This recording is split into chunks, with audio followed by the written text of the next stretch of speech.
when you only can record off the iPhone. He's chopped. He's chopped.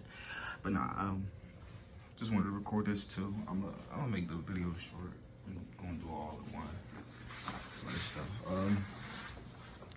This is what I'm wearing: 2 MEPS, a button up, some nice little khaki jeans, and some Adidas. This is the hotel room. I did not do that at all. But this is the hotel room that I had to stay in overnight. You know what I'm saying? I don't really do too much. I took that blanket right there that they had folded up on that bed. I took that one and I slept it over here. You know what I'm saying? But yeah, that's where I had. This is where I slept last night. Well, as you can see, I don't really do too much in a room. I don't make it dirty. That's not my type of style. You know what I'm saying? That's just not me. You know what I'm saying? Let me take y'all over here. I'm over here trying to show y'all in the wrong place. Let me close this bathroom window. Oh, I never turned that off, but that was nice too. I used it today. That shit was fire. But, you feel me?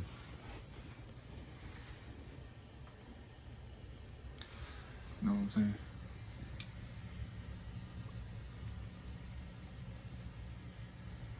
Nah. Feel me? I look good today. I look good. From head to toe. You know what I'm saying? Ooh, let me cover. You know what I'm saying? But this is what it is. Mask. You feel me? Let's get back to you guys. Let me set it up.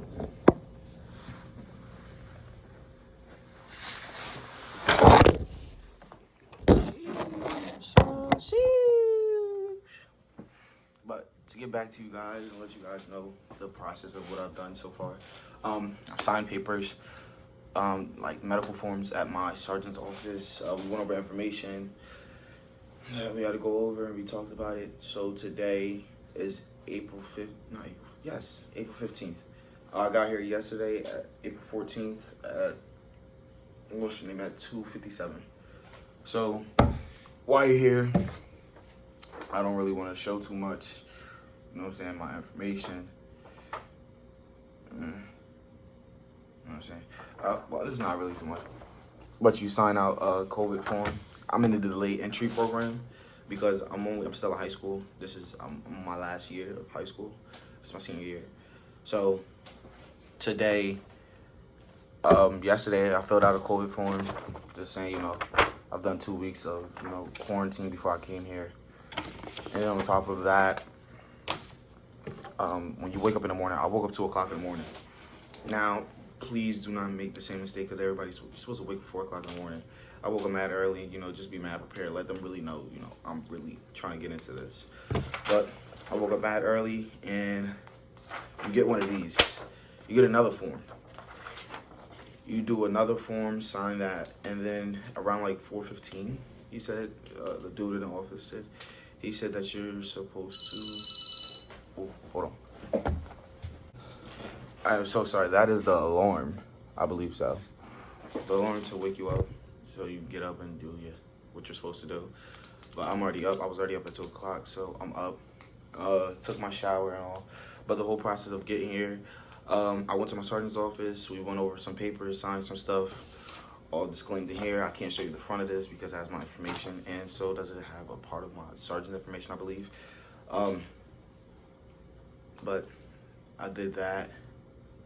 I woke up to, I got here. I got everything I had. They told me to wear a button up, no jewelry, no watches, none of that. Wear 100% cotton underwear, that's what I was told. Make sure I wear a jeans pair, button up, and closed-toe shoes. That was really the dress code. I haven't done the physical part yet so far today, but I will be getting into that soon. They do feed you. You got nighttime if you come at night, so you have dinner. Then you also have breakfast too in the morning. So breakfast is around 4:15. I'm going to go soon to go get that. I'm not sure if I'm allowed to record down there. I didn't record last night either. I chose not to. But yeah, you know, I'm here now doing this process to become an official airman. It's crazy. What's up, guys? As you can see, I have passed MEPS. So to give you the rundown on what happens during MEPS, it's not really serious. Like my sergeant said, a lot of people have in different states and different places their MEPS run different.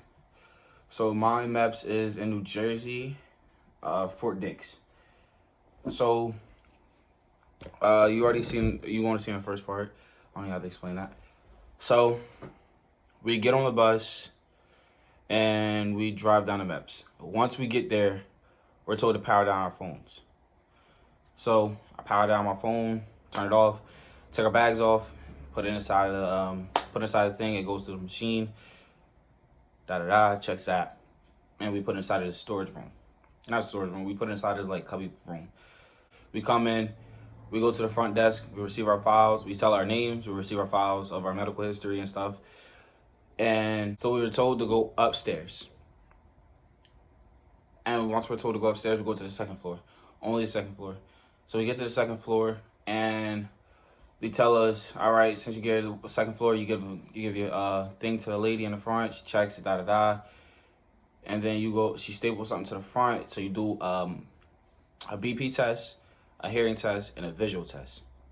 That'll be right here. So I was first in line for a lot of things. Well, for the first thing.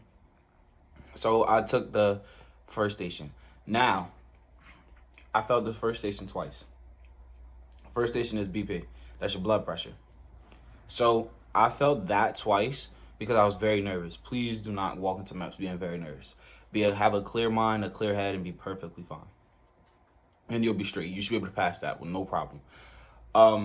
So from that point on, I went into station number 3. Now, they don't really care about the order and how it goes. So station 1 is BP. Station 2 is vision. Station 3 is hearing.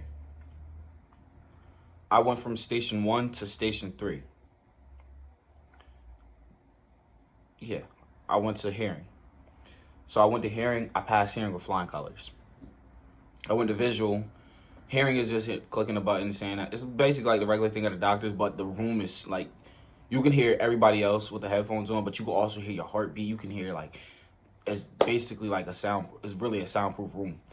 So you go from there, once you pass that, you be good and straight. You go from there and you go to, what is it? You go to visual. Now visual, I waited a little bit. So I took my visual test. Really just do the letter thing and see what your vision is. Mine is 2015. So I have very good vision. You do the color check to see if you're colorblind. I passed that, flying colors. And then you also do depth vision. I don't even know what it's called. So I did that. I passed that with flying colors. They said not a lot of people really pass that, and it's not something that's necessary to pass. It's not nothing. They just want to see if you have that type of vision, if you're able to recognize stuff. So it's basically like I would have my finger here and here, and you'd be like, all right, which one is coming out more? Even though it still looks like they're lined up the same, one is coming out more than the other. So I passed that. I think I got one of them wrong, but he gave me a second chance. He was like, try again.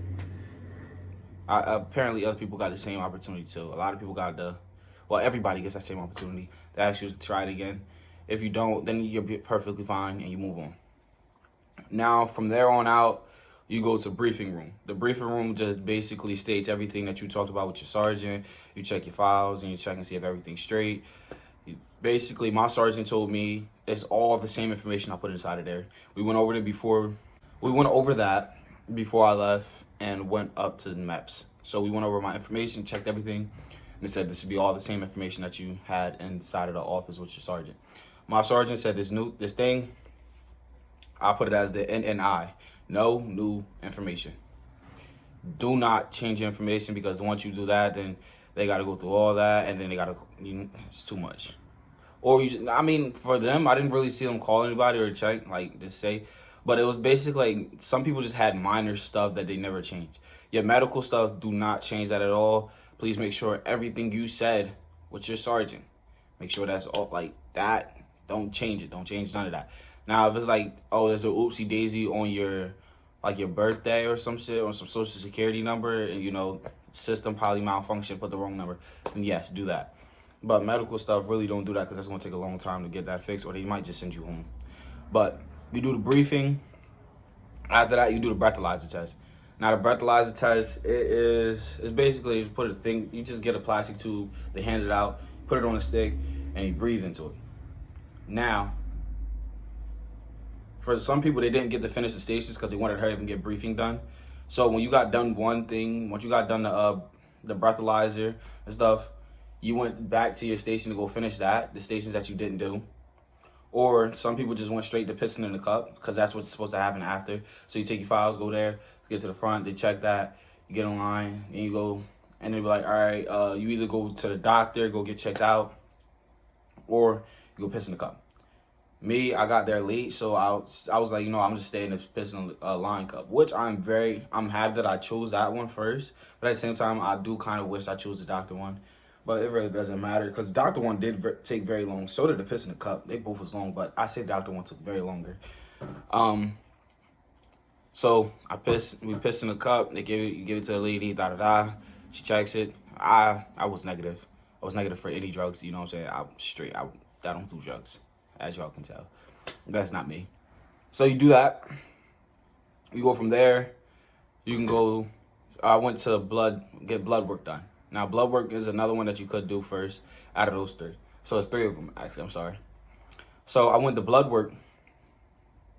I got my blood work. I got my blood drawn out of the eyes, inside a vial, signed paper just saying that, you know, this is my social security. Da-da-da. Did that.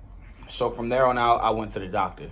Now, you're supposed to go to the doctor. But before you go to the doctor, they check your height and weight to make sure you're underweight and you're at least reaching the max or the minimum. Some people did reach the minimum, but I mean, it's all right. And some people, I think somebody was over. I don't know. I'm not sure. But I got there. I got my height and weight. I'm 5'9". No, I'm 5'10". I'm sorry. I'm 5'10". I weigh 175. I was about to say 76, 75. I weigh 175. Yeah, I'm 5'9", 175. The minimum is 132. And then the max is 191 for Air Force. Because different, what is it called? Oh my God, different branches have different standards on what you're supposed to be at certain weight and certain height. Me, for Air Force, is 191 for the max or 5'10". So, I was only I'm at 176. So, I was right there in the middle. Like, I'm somewhere near the middle. I'm close to hitting the top, you know what I'm saying? So I was straight. I was perfectly fine. I did that, and then the line just waiting for you're sitting in. So for your doctor's check, you strip down all the way down to your underwear and your boxers, and you're waiting in this long line. And I mean, it's a long wait. It is a long, drained out wait. Me, I'm sitting there. I'm like, what the heck, bro? This is so long. But we had some conversations. Like I hated the tension. Like it's not even tension. It was really like awkwardness of silence. Like nobody wanted to talk. Everybody just wanted to get the shit done and everything. So, you know, I kind of broke that, like, just sitting there in silence. I just started asking questions, because some people was, like, jacked. And when I mean jacked, I mean they were jacked, strong, jacked. And I was like, holy cow, how are you this jacked? So I met a couple people. Everybody there was really, like, nice and solid and cool and funny. Like, the guys, you really weren't. It wasn't anybody that was, like, really, like, a douchebag. Like, they didn't like you. They didn't want to be around you. Didn't really want to talk to anybody. Like, everybody was, like, friendly. Like, let's just, you know, let's have a regular conversation. But some people had some very nice tattoos that I seen that I liked, and I was like, oh, that's valid. Like this one guy, he has a Scottish tattoo, and it was nice. Then he also has this R on another side of him, and it has an I in the middle.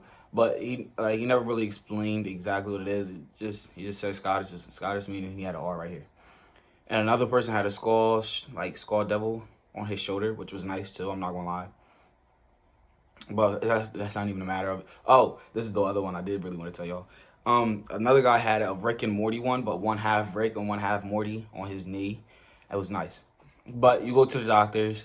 So I had to get the manual one. So the doctor checked it. I passed it. I reached the barrel line of it. You know what I'm saying? Because I was extremely nervous and I was low on sleep. Like my heart rate now is different than when I got it, when I was there. I passed it. I passed the what is it, the spinal one? See if you got scoliosis. And then they do check your, people try to say they check your butthole. They don't do anything. You just bend over, spread your cheeks, and show them it's perfectly fine. Nothing deep.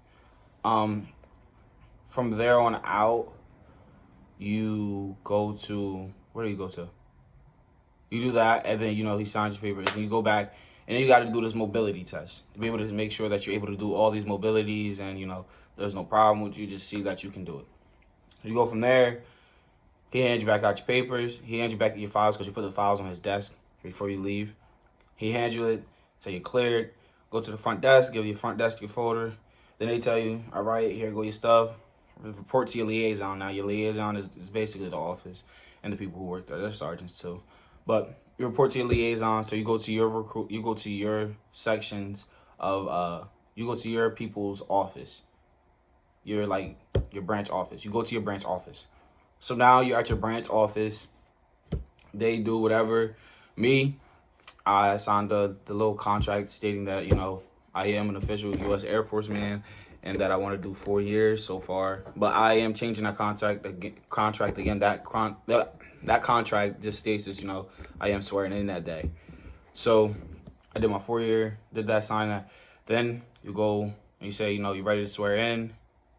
You swear, you do that. What do you do? No.